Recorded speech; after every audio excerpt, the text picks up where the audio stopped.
Hello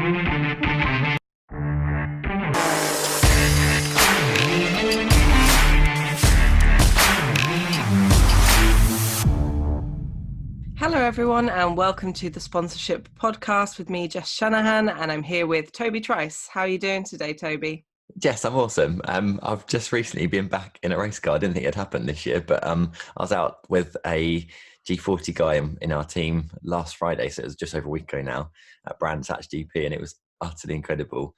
Amazing. Out on slicks, which is fun. I didn't get to drive slicks much last year, so slicks is always good. You get lots more grip, but we was out with was in a 125 horsepower G40 car, Ginetta, and we was out with GT3s and MP2 cars, so it was pretty wild because the closest speeds was ridiculous, but nonetheless, lots of fun. How are things your way? Yeah, really good. I feel like I'm finally back in the swing of things. Like this week, my my new employee starts, and I'm gonna do like a big intro to her on social media so everyone can meet her. But yeah, I just feel like things have picked back up now after all of the coronavirus madness. So I'm actually really relieved about that. Yeah, nice to get a bit of normality back, right? Yeah, exactly. And we've got some big plans, and I'm just itching to share with everyone, but I've been told I can't. I'm not in charge anymore, it seems. I'm so excited to hear them. I can't wait to see them. Yeah. Some exciting times ahead for sure, right? So in this episode, we're going to talk about YouTube, which I'm quite excited about. But first off, let's share some facts. So I'll start with a Toby fact to begin with. So Toby used to be on SMTV Live with Ant and Dec. Hell yeah. That's so cool. I was a cool kid. Don't know what happened. Jess always wins games that involves making money or building empires. I wouldn't have guessed that, Jess. That's the truth. Yeah. Upset everyone over Monopoly last year at Christmas. Did you? Yeah.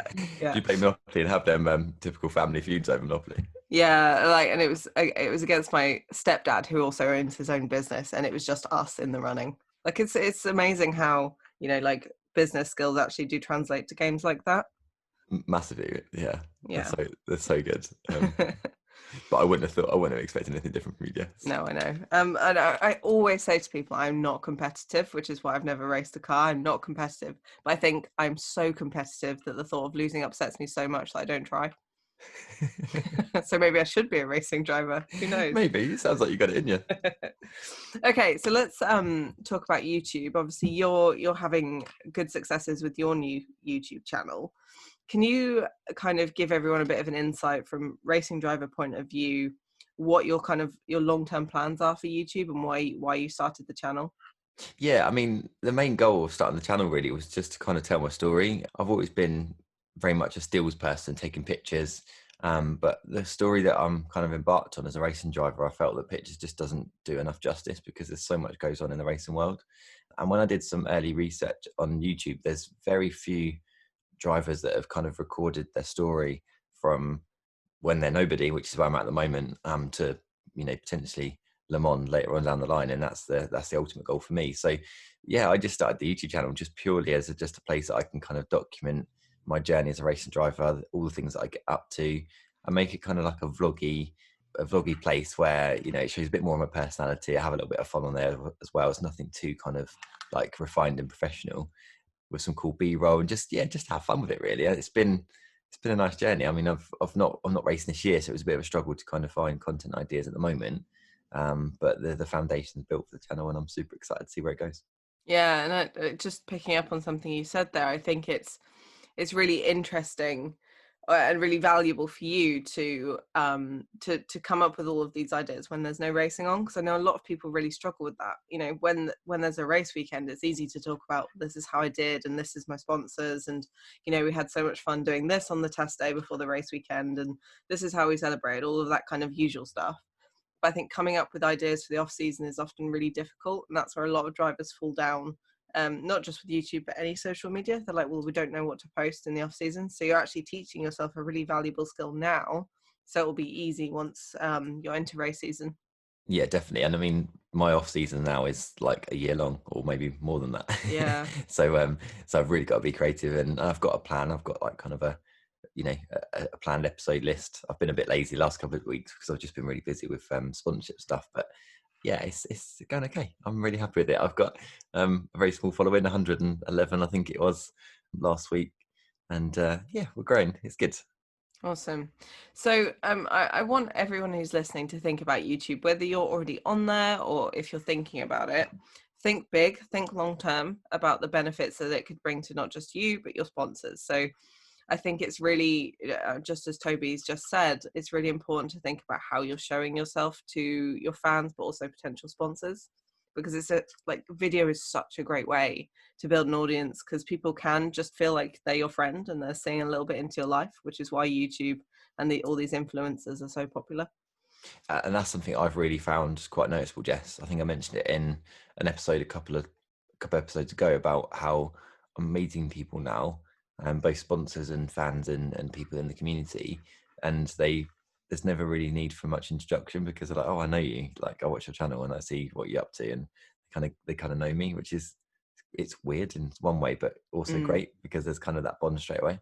Yeah, absolutely. So, and I also think another big benefit of YouTube is just getting comfortable being on camera.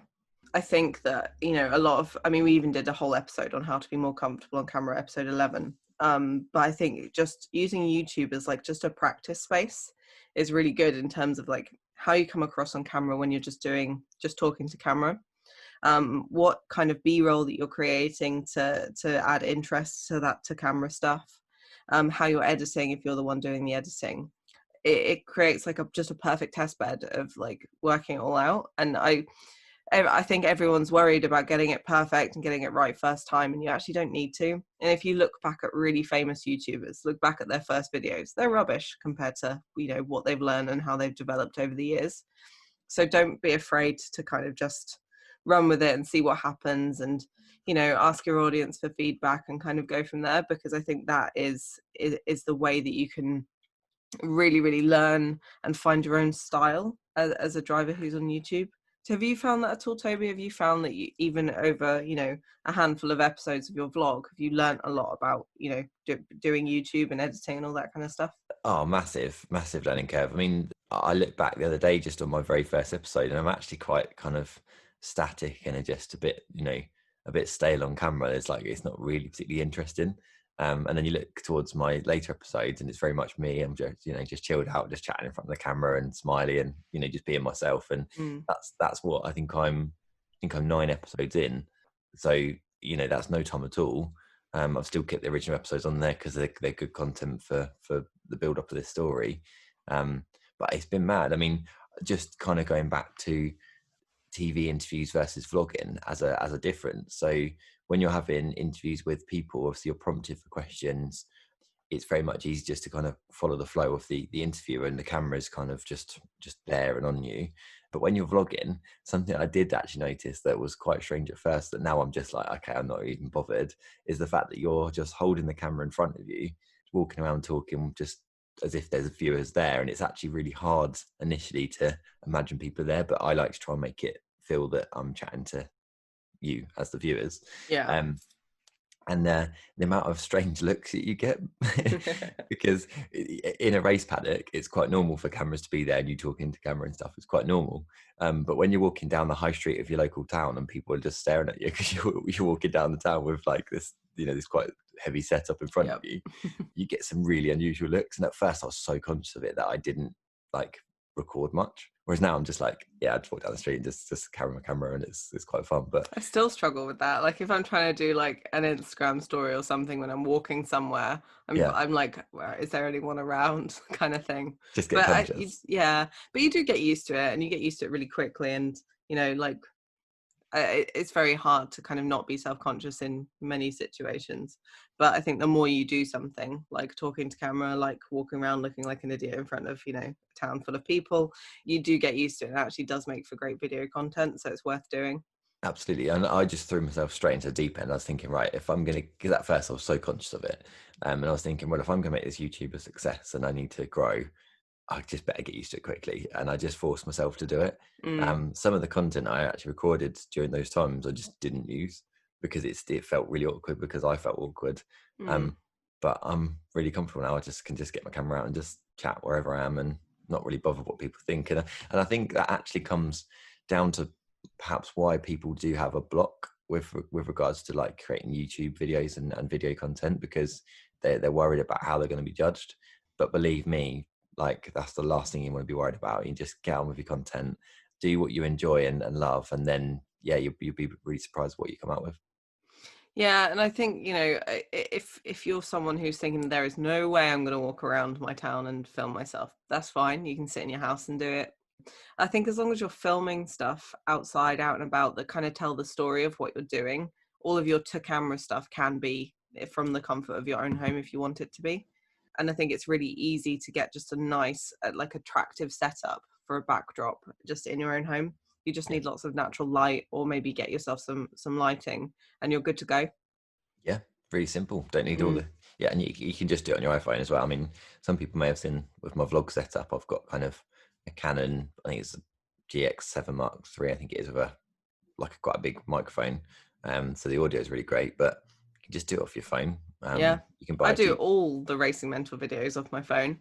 I just yeah, have a little lavalier mic that plugs in, which just clips onto my shirt or whatever, that plugs into the lightning port on my iPhone. And I just use that because the video quality is great. The audio, like standard audio, isn't. So I just thought, well, I'll just get a microphone and go from there. And you can get the similar kind of shotgun mics like you have that plug into a phone too. yeah, So I think, you know, if you're just starting out, using a phone is fine, and don't feel like you suddenly need to buy a ton of kit to get started. I mean, you can if you want to, and further down the line you can if you want to, but don't let not having the right gear put you off from at least kind of getting out there and getting started. yeah. Because we all got phones that have got cameras and they've got microphones. You Yeah. can get content out there, and you can make it look really awesome. And with the controls of what you've got on your iPhone or other cameras, yeah, you're good to go. Yeah, Yeah. and don't be afraid to do it. But last week, Jess, we talked about side hustles, Yes. and I just want to kind of bring that back in relation to YouTube.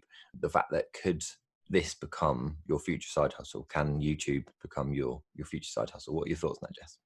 Yeah, so I think YouTube's really valuable. Obviously, when it comes to like ads, you need over 1,000, I think, subscribers now, in order to be able to put ads in front of your videos. So you actually do need quite a few subscribers and views and things to actually make money off those.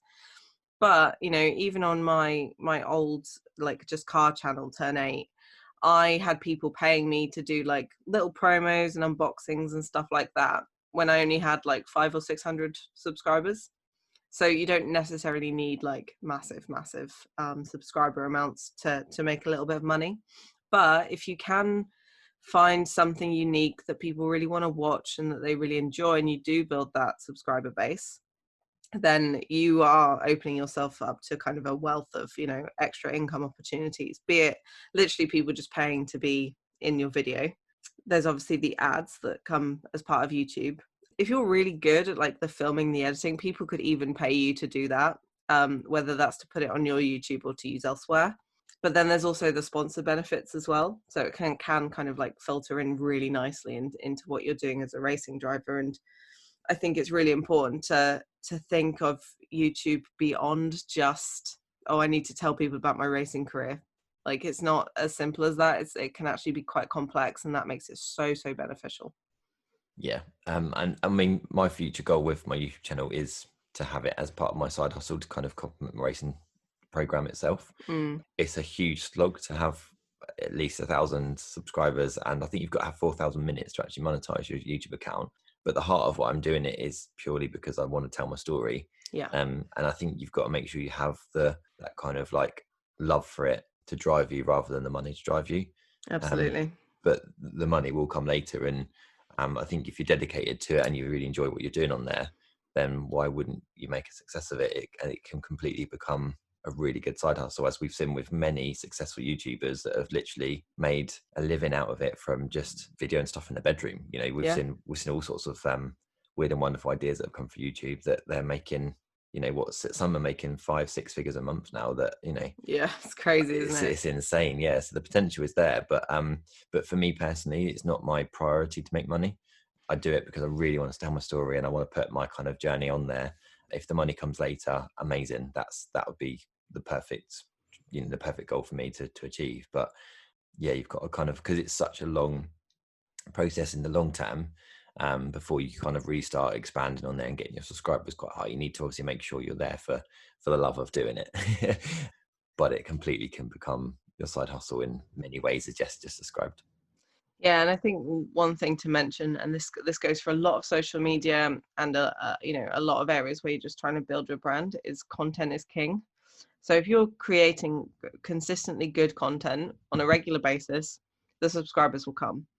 There's no like real, I guess, strategy to, how you go out and find those subscribers. If you make good content, you cross post it a bit to your other social channels, you'll get those subscribers. But there is a lot of work involved in creating a video.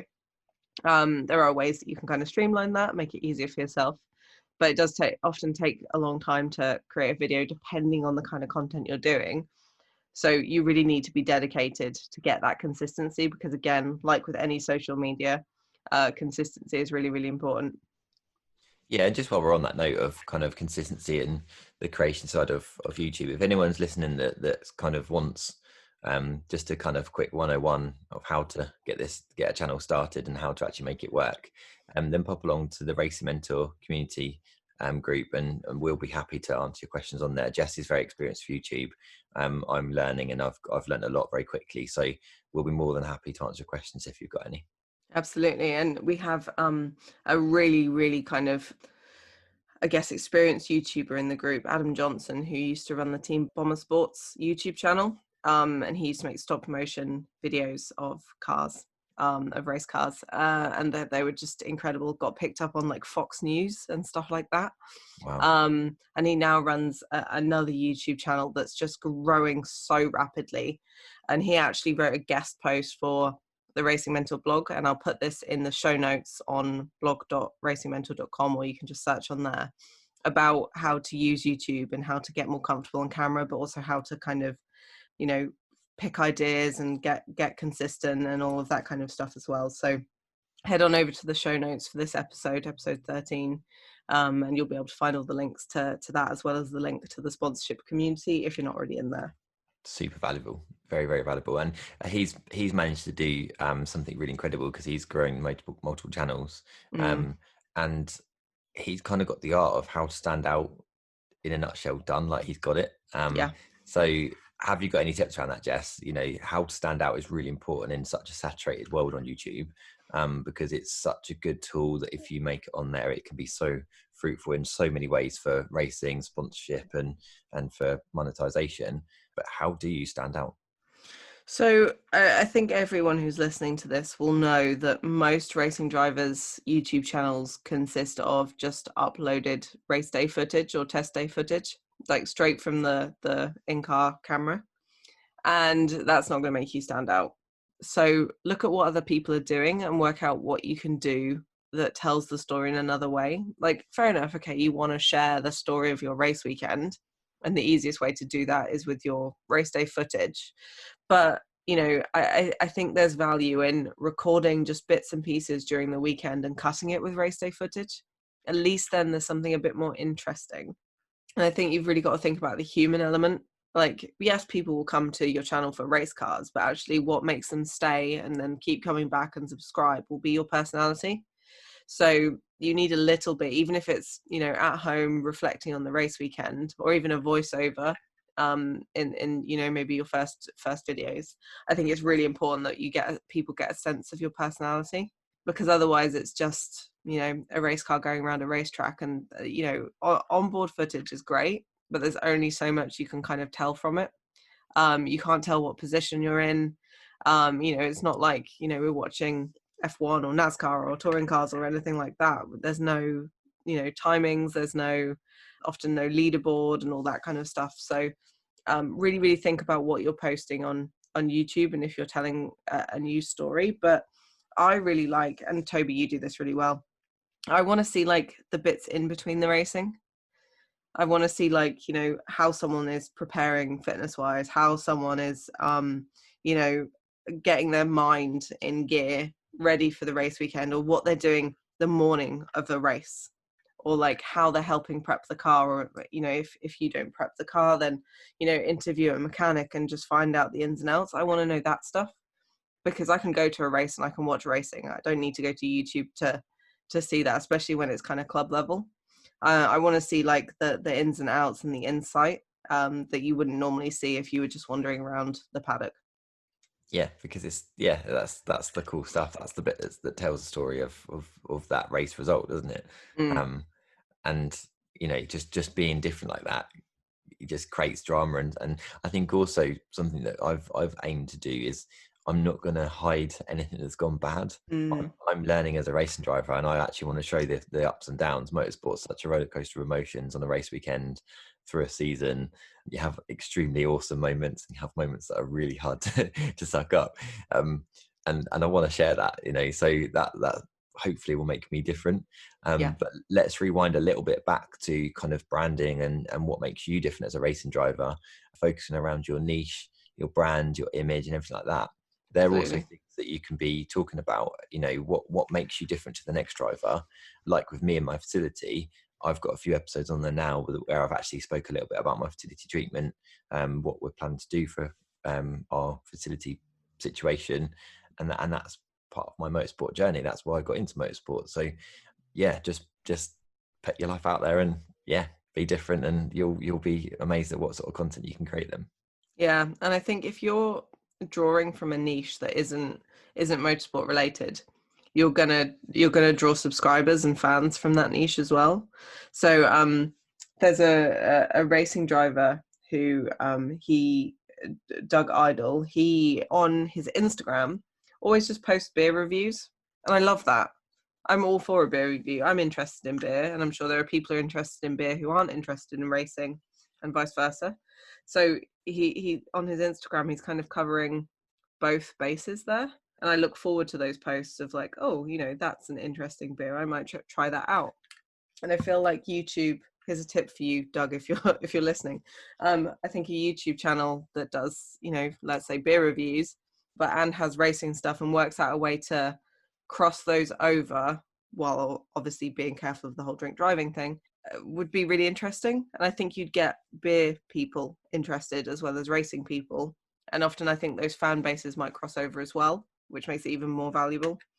But you can do this with any niche. Like, Toby, your niche is very niche and very personal. And you're creating content around that. But, people who are, a lot of people move towards either the fitness or the fashion niches. There's so much you could do there as well.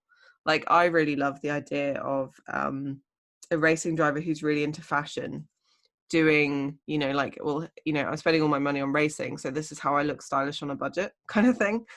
I think any kind of thing like that would just be so much more interesting than, hey, I went racing and here's my onboard footage.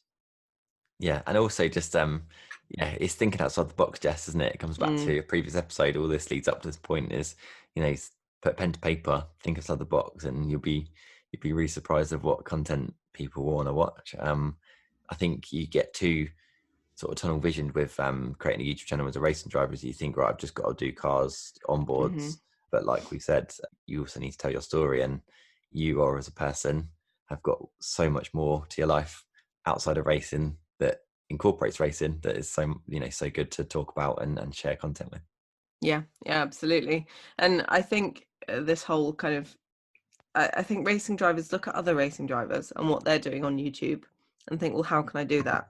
But you don't want to be thinking like that. You want to be thinking, how can I not do that? How can I do something better and different? And stop thinking of yourself as a racing driver on YouTube and start thinking of yourself as just a YouTuber, and look at what other YouTubers are doing who aren't racing drivers, especially like the really big ones who maybe have like millions of subs. But if you don't want to think that big, then look at someone who's got 10,000. Just because I think that you're going to get more inspiration that's going to actually be more valuable than looking at other racing drivers. Yeah, completely agree. So I want to touch on just a couple of other things. This is like it might seem really boring, but I think it's really important, and this goes for video content across all social media. And I don't do this, so we're not all perfect, but it's really important to have subtitles on your videos.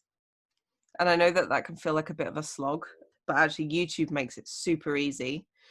So YouTube automatically includes like auto-generated closed captioning. So you can just press like this little CC button under any video and it will give you automatically like AI generated captions, but often they are nonsense.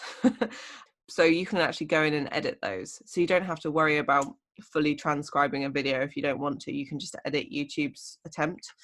So you just go to the three dots that are under your video when you're logged into your account, click open transcript, click that, and then you can edit each individual line just so they actually make some sense rather than being absolute nonsense. But I've also used rev.com for this, and it's a transcribing site, but it's done by humans. There is an AI option, but I'd always go the human way if you want to do this. And if you want to make it really easy for yourself, you can just upload your YouTube video into there. It'll give you like the .srt file, which is the subtitle file, and you can just add that to your YouTube video. And then it's done by a human, so it's not nonsense, but it does cost a bit of money. So I'd always recommend this because so many people watch videos, and this goes more for maybe social video that's in their feed, but so many people use just subtitles. They don't have sound on. So I often, like, if I'm scrolling through Instagram or Facebook or something, or even Twitter, I see a video. If it doesn't have subtitles, I'm not going to turn my sound on to watch it, or at least very rarely. I don't know if you're the same, Toby. I'm one that listens to. I like to listen, so I'm one Mm, of these people that likes to listen. But there are stats out there to be evident of the fact that lots of people do just use subtitles because they're in a busy space or mm, on a quiet corner of a coffee shop or something, and they don't want to be making too much noise. So it yeah. is really important to have that. I think just talking about the little tip that you shared, Jess, I'm going to go and have a look at that myself because I've looked at some of my YouTube subtitles and I've just got the AI YouTube ones, and some of the kind of the descriptions and stuff are just really unusual. So I'm not sure how it doesn't pick up my voice particularly well. Yeah, the one I was looking at earlier that I interviewed a racing driver, Simon Pendlebury, at Autosport about how he got sponsorship through the book Get Paid to Race. And I was just looking at the transcript and it starts with, I am Salmon Pendlebury. So I might go through and edit some of mine. But I've used like human transcribed ones and it's so much better. But actually, it's so easy to go in and edit and weirdly satisfying to edit YouTube's like nonsense. So yeah, it's worth doing. Just and from an accessibility point of view, like if you've got someone who's deaf who's watching your channel, I just think it's common courtesy just to have nonsense subtitles on there. Yeah, definitely. It's just kind, isn't it? And Yeah. yeah, and let's talk a little bit about the kind of shareability, really. So there's a couple points I want to make here regarding the actual content itself. So once a lot of drivers struggle about what to post on race weekends. Myself and Jess have always we've always made comments about people saying, "Oh, here's me waiting for the next race weekend," and stuff that just gets boring. Like there's so many drivers do it. It's just like, oh, okay, this is quite dull. But something that's really, really cool with having a YouTube episode, so just one episode alone, you can actually cut it down into really short 30-second or minute-long videos or however long you want to share. And you can then repurpose the content. So, for example, I created a video on my YouTube channel, I think it was about 6 episodes ago, where I actually made 5 pieces of content from it. And I've then shared that on different platforms across social media. And all I've done was I just used one episode. I just cut small pieces in of like some B-roll and some music or a bit about me talking or a particular topic. And I shared them across different platforms. And it was like so easy to do. I didn't have to think about what to create. But that's 5 different days that I've managed to then just help myself out. I haven't had to think about what content I've created those days. I've literally just reshared and repurposed the content that is there. So this is when YouTube can be absolutely your friend. Yes, it's quite time consuming making one episode. There's lots of skills and lots of things that you need to do that. But once you've got it, you can keep going back on that library of footage. And trust me, you're going to get hours very quickly of footage that if you only want like 30 seconds, it's so easy to rip it from it. And that makes you more engaged on social media because video content tends to be more shareable. If you've got a really good point you spoke about or something that looks so good in B-roll and slow-mo and stuff like that, people share it, and that only helps your social media itself. Yeah, totally. And you can also turn video content into other kinds of content as well.